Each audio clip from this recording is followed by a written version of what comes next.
Today we analyze the claim that Canada is heading towards a populist election. I'm Marco Perry. Welcome to the Perry Platform.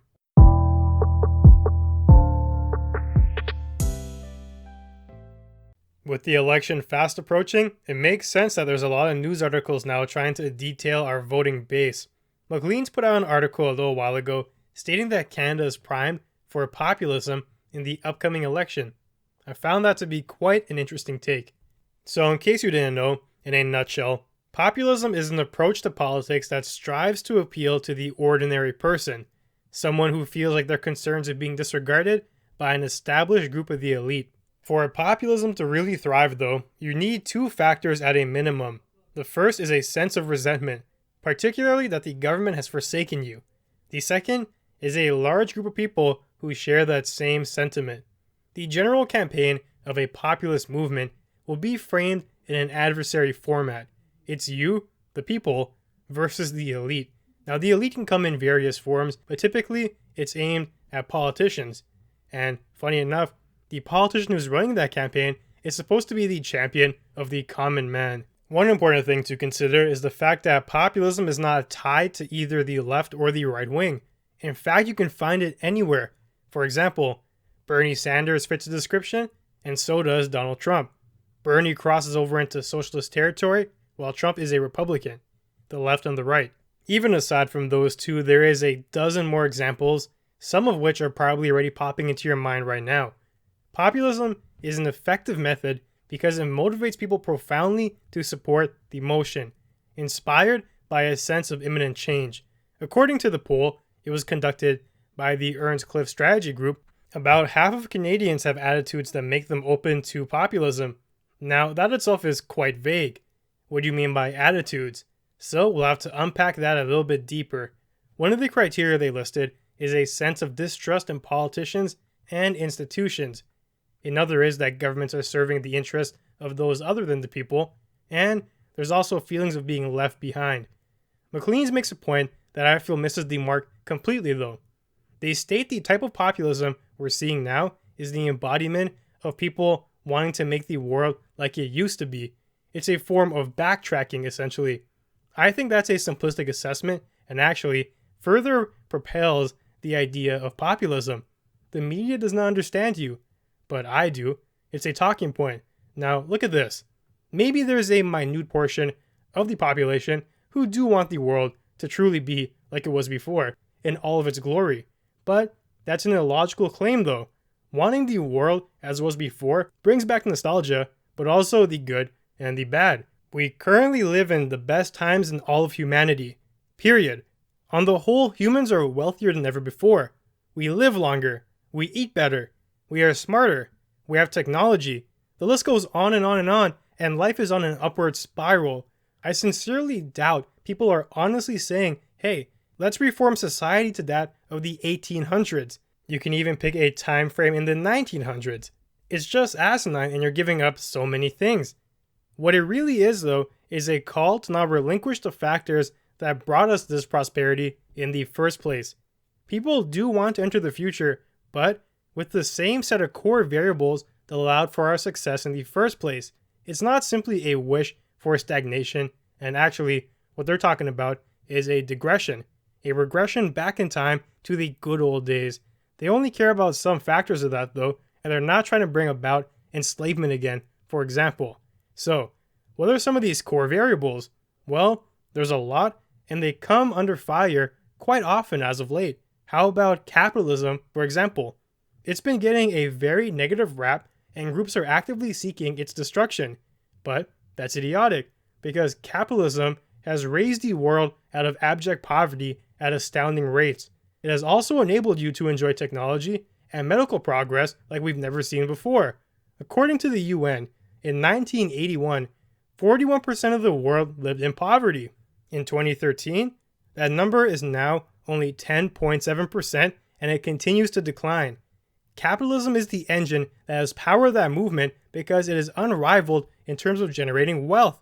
The issue is that the wealth is not always distributed proportionally, and it creates a hierarchy where those at the top accumulate most of the wealth while those at the bottom are left with the scraps. But here's the thing though, those scraps are still beneficial, and although it's a problem we can recognize, we can work to fix it within the system. Those people who want to displace it entirely, they fail to recognize that there really is no better alternative. It's appalling that some people are actively advocating for something like full-on socialism and communism. Now, I must note, there is a difference between a capitalist framework with social policies, you can look at Canada for a very successful example, and places like Cuba or Venezuela. It's a big distinction to make. Socialism is a force of stagnation, and instead of making everyone rich as advertised, all you need to do is look throughout history to see what it really does. It has a teeny weeny side effect of impoverishing everyone. There's a equality, now you're all poor. Be careful what you wish for. That's the moral here. There's also a dismissal of Western values. Interest groups seek to destroy those on the regular. The notions of justice, freedom, independence, and personal responsibility are seemingly neglected. You also have the turn towards secularism, which, whether right or wrong, is affecting people's perceptions. Once you really get a grasp on the way that society is shifting, it's clear that some form of preservational sentiments have arisen, but it's not really a call to turn back the years entirely. It's a nuance. It's a movement forward with critical elements of the past that people feel are under attack, elements they want to preserve. Populism itself is not inherently bad either, but it relies on an honest figure to lead the campaign. This is where issues arise. When populism becomes perverted, it becomes what is known as demagoguery. This is where a politician will seek support by appealing to the desires and prejudices of ordinary people instead of a rational argument. The target is the same, the idea of the people, but the convincing aspect is very, very different. The most extreme example I can think of demagoguery is Hitler.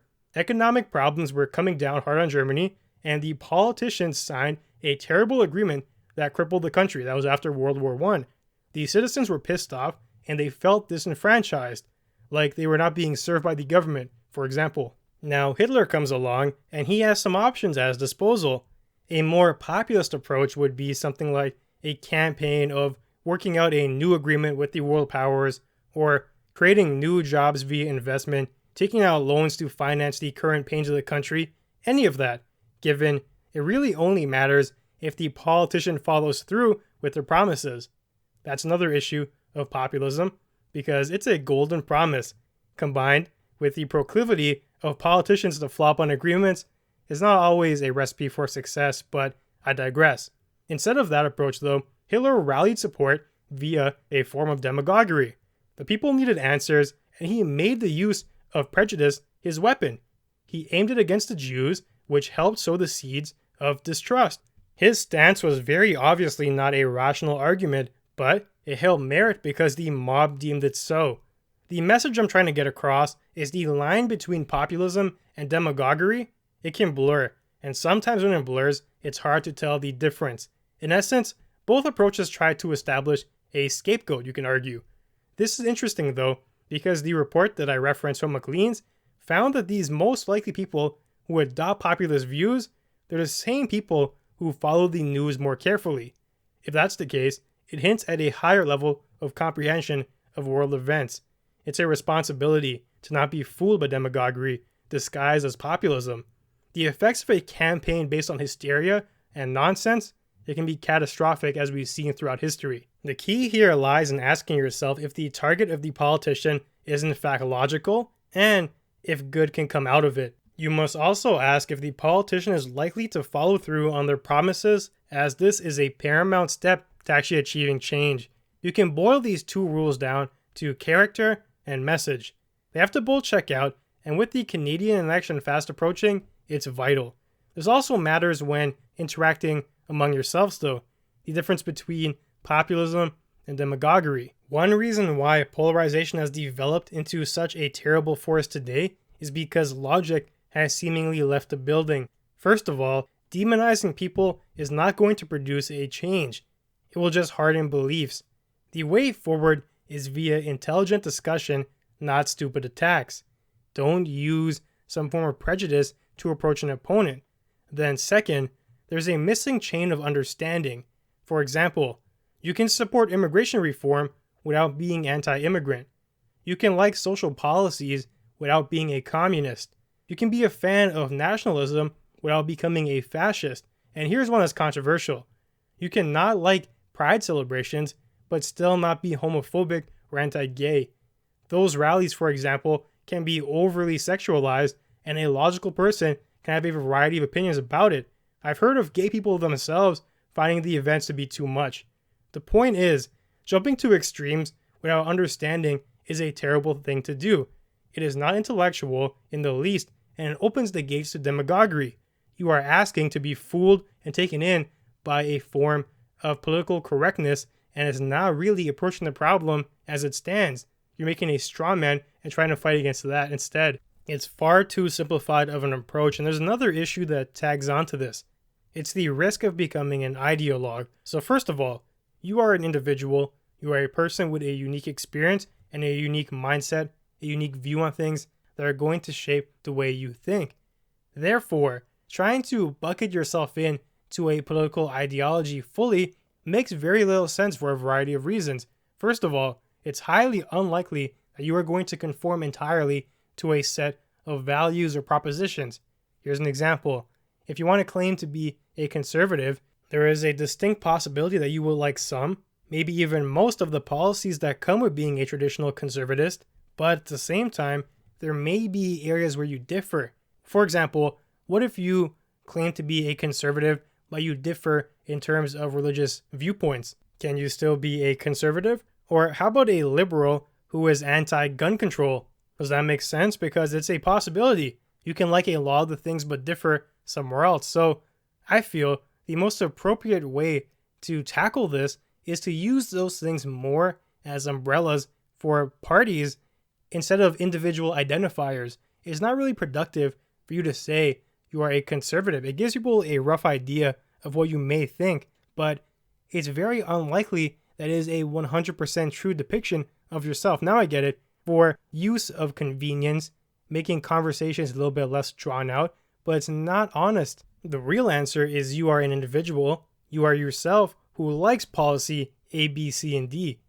This is what I'm trying to get at, is that voting for a party just because you want to identify as them, as opposed to really understanding the policies and what their goals are, it's not conductive of a proper democracy. So I may have digressed from the original topic a little bit, but I felt like it was still important to say because we're talking about the elections here. These are all aspects of it. So my final thoughts on the article is that it is true that populism has been given a certain type of leg to stand on lately. It's on the rise, but be careful. Don't be fooled by demagoguery disguised as populism. Populism itself can be good with the right leader and the right set of principles, but demagoguery, it is always bad. It's based on prejudice and false propositions, and it's a slope to the bottom. Don't fall for it and make an educated decision this coming election. So that about does it for today. Thanks for joining me on the Perry platform. If you enjoyed the content, be sure to leave a review and follow me on Twitter at Perry Platform. I'll see you soon.